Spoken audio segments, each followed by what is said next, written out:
Hello everyone, welcome to my channel. Let's bloom. The topic for today's video is economic botany of spice yielding plant black pepper. आज की इस video में हम black pepper को cover करेंगे. आपने अगर इस चैनल को सब्सक्राइब नहीं किया है तो do subscribe the channel first. So let's start with the video. सबसे पहले बोटानिकली अगर हम बात करें, ब्लैक पेपर का नेम होता है पाइपर नाइग्रम, जो कि पाइपरेसी फैमिली से बिलोंग करता है, पाइपरेसी फैमिली का मेंबर है. अगर हम इसके कुछ इंपॉर्टेंट पॉइंट्स की बात करें तो ब्लैक पेपर को किंग ऑफ स्पाइसेस के नाम से भी जाना जाता है. ऐसा क्यों? क्योंकि बेसिकली एंशियंट टाइम में जो ब्लैक पेपर है उसको as a chief means of communication use किया जाता था between the nations like Asia and Europe. तो जो ये ब्लैक पेपर है इसको एज अ कम्युनिकेशन के तौर पर यूज किया जाता था जब कभी भी किसी दो नेशंस के बीच में ट्रेडिंग पर्पस के लिए वर्क हो रहा होता था. ब्लैक पेपर वैसे तो पाइपरेसी फैमिली से बिलोंग करता है, पर ये बहुत ही ज़्यादा पॉपुलर है और नेटिव होता है हमारे सदर्न इंडिया का. तो जो पेपर वर्ड है वो बेसिकली एक संस्कृत वर्ड पिपली से ओरिजिनेट हुआ है. ब्लैक पेपर की जो क्रॉप होती है इसको हम कल्टीवेट कर सकते हैं. ये ज़्यादातर एज अ मोनोकार्पिक क्रॉप होती है या फिर मिक्स क्रॉप होती है. अब मोनोक्रॉप का मतलब क्या है? हम ब्लैक पेपर को अकेला ही फील्ड में ग्रो करवा सकते हैं या फिर इसको किसी और प्लांट की क्रॉप के साथ भी हम इसको ग्रो करवा सकते हैं. क्योंकि ब्लैक पेपर जो है वो एक ऐसा प्लांट है जो कि ह्यूमिड एरियाज में रहता है, तो इसको ज़्यादा रेनफॉल और ह्यूमिडिटी चाहिए होती है अच्छे से ग्रो करने के लिए. जो अच्छा टेम्परेचर रेंज माना जाता है वो 23 से 32 डिग्री सेल्सियस तक होता है. ये आइडियल टेम्परेचर 28 डिग्री तक भी ग्रो कर सकता है. अब जो ये प्लांट होता है ना, ये बेसिकली एक क्लाइंबिंग प्लांट है, तो जो इसकी कटिंग्स हैं वो भी यूज़ करी जाती हैं इसको कल्टीवेट करने के लिए. तो जो इसकी कटिंग्स होती हैं उसको मेनली हम जैसे ही साउथ वेस्ट मानसून स्टार्ट होता है तब उसको लगाना स्टार्ट कर देते हैं. मेनली जो कटिंग है वो भी हमें बहुत ज़्यादा अच्छी यील्ड देती है ब्लैक पेपर की. अगर हम इसकी मॉर्फोलॉजी की बात करें कि प्लांट जो है वो दिखता कैसे है, प्लांट के फीचर्स क्या क्या होते हैं, तो ब्लैक पेपर बेसिकली एक पीरियड क्लाइंबिंग वाइन है, एक वुडी वाइन है. बेसिकली ये एक क्लाइंबिंग टाइप ऑफ प्लांट है जो कि शेड एरियाज में ज़्यादा अच्छे से ग्रो कर पाता है. अगर हम बात करें इसके स्ट्रक्चर की तो जो प्लांट है उसमें जो रूट्स होती हैं वो एडवेंटिशियस होती हैं, यानी कि ऐसी रूट्स जो प्लांट की स्टेम की बेस से अराइज होती हैं. प्लांट बेसिकली ग्लैब्रस है, वुडी है. अगर लीव्स की बात करें तो लीव्स एवरग्रीन होती हैं.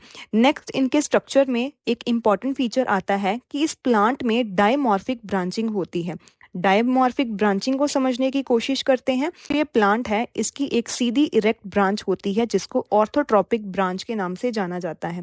ये जो ऑर्थोट्रॉपिक वेजिटेटिव ब्रांच है ना, ये मोनोपोडियल ब्रांचिंग शो करती है और इसके ऊपर बहुत सारे लीव्स लगे होते हैं और एक्सिलरी साइड्स पर बड भी प्रेजेंट होते हैं. बेसिकली क्या होता है कि इस मेन ऑर्थोट्रॉपिक वेजिटेटिव ब्रांच से ही साइड से लेटरल ब्रांचेस निकलना स्टार्ट हो जाती हैं, जिनको हम प्लेजियोट्रॉपिक ब्रांचेस बोलते हैं. ये जो प्लेजियोट्रॉपिक ब्रांचिंग होती है ना, साइड पे लेटरल ब्रांचिंग होती है ना, ये सिम्पोडियल ब्रांचिंग शो करती है और इनके ऊपर ही फ्लावर्स जो हैं वो बॉर्न होते हैं और फ्रूट की फॉर्मेशन हो जाती है.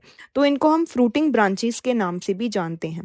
ठीक है, तो ये होती है कुछ डायमॉर्फिक ब्रांचिंग के कुछ फीचर्स. और एक और चीज़ इंपॉर्टेंट है कि orthotropic branching basically indeterminate growth show करती है जो कॉन्टिन्यूसली ग्रो करती रहती है. अगर हम प्लांट के लीव्स की बात करें तो लीव्स जो हैं वो ऑल्टरनेटिवली अरेंज होती हैं और ओवेट होती हैं. लीव्स जो हैं वो बेसिकली डार्कर ग्रीन कलर की होती हैं जिनका अपर सरफेस शाइनिंग होता है और लोअर सरफेस पेल होता है. अगर हम इन्फ्लोरेसेंस की बात करें तो इनमें पेंडुलस स्पाइक इन्फ्लोरेसेंस दिखाई देती है. मतलब इनका जो ग्रुप ऑफ फ्लावर है वो एक पेंडुलस की तरह हमें देखने को मिलता है. अब ये बेसिकली ओरिजिनेट कहाँ पर होता है? Opposite to the leaves on the plagiotropic branches. बिल्कुल लीव्स के बिलो ही हमें दिखाई देता है प्लेजियोट्रॉपिक ब्रांचेस यानी कि लेटरल ब्रांचेस पर. बेसिकली इनके जो वाइल्ड टाइप ऑफ फ्लावर्स होते हैं वो डायोशियस होते हैं, वही जो कल्टिवेटेड फ्लावर्स हैं वो मोनोशियस दिखाई देते हैं. ठीक है, और फ्लावर बेसिकली कवर होता है एक ब्रेक्ट के साथ और हर एक इन्फ्लोरेसेंस, हर एक स्पाइक में हमें 50 to 60 सीडेड फ्रूट्स जो हैं वो मिल जाते हैं. अगर हम इसके फ्रूट की बात करें तो फ्रूट को बोल दिया जाता है पेपर कॉर्न्स. पेपर कॉर्न्स जो हैं वो कैसे होते हैं? इनको हम बोटेनिकली बोलते हैं दे आर इनडिहाइसेंट ड्रूप्स. अब ये बेसिकली सर्कुलर से स्ट्रक्चर्स होते हैं जो जिनका साइज इतना भी ज़्यादा नहीं होता है. अब जो ये बेरीज होती हैं ये बेसिकली अपना कलर जो है वो चेंज कर लेती हैं, रेड कलर तक अपना कलर चेंज कर सकती हैं जैसे ये मैच्योर हो जाती हैं. हर एक बेरी के अंदर हमें क्या देखने को मिलता है, सीड देखने को मिलता है। पर जो ये सीड होता है ना, इसके आसपास एक लेयर होती है जिसको बोलते हैं हम पेरिकार्प। पेरिकार्प ब्लैक पेपर का एक इम्पॉर्टेंट फीचर है। फिर सीड के अंदर हमें एम्ब्रियो तो दिखाई देगा, पर एम्ब्रियो का साइज जो है वो बहुत ही स्मॉल होता है। तो this is all about the fruit of the black pepper plant.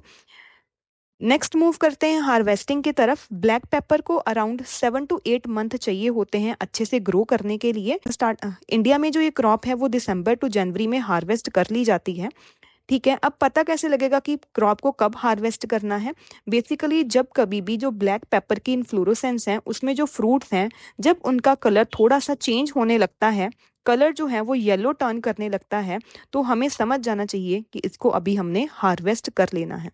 Harvesting basically start हो जाती है जब कभी भी बेरीज जो हैं वो येलो टर्न होना स्टार्ट हो जाती हैं। इसकी हार्वेस्टिंग हम हैंड पिकिंग से भी कर सकते हैं। इनको फिर बैग्स में कलेक्ट कर लिया जाता है। अगर पोस्ट हार्वेस्टिंग की बात करें तो हम बेसिकली बेरीज की जो कलेक्शन है उसमें से जो वेस्ट मटेरियल है या फिर इम्प्योरिटीज जो है उनको रिमूव करने के लिए हम थ्रेशिंग करवा सकते हैं, ब्लेंचिंग करवा सकते हैं, क्लीनिंग एंड ग्रेडिंग करवाई जाती है, सो डैट जितने भी अनवांटेड मटेरियल है वो इनसे रिमूव करवा दिए जाएं, प्रॉपरली हमारे पास ड्राई पेपर जो है वो रेडी होकर आ जाए। पेपर की वैसे तो बहुत सारी वैरायटीज होती हैं, पर हम अभी बात कर रहे हैं ब्लैक पेपर की मेनली।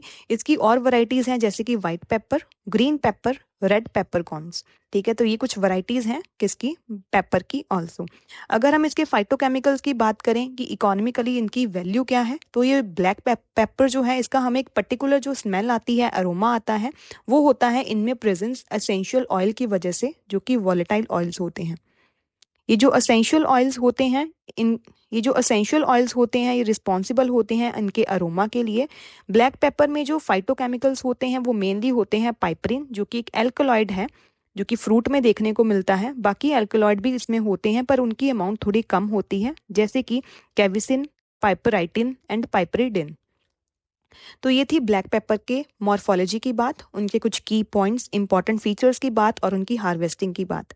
अगर आपको ये वीडियो पसंद आई है so do like the video and subscribe the channel for more such content. Thank you.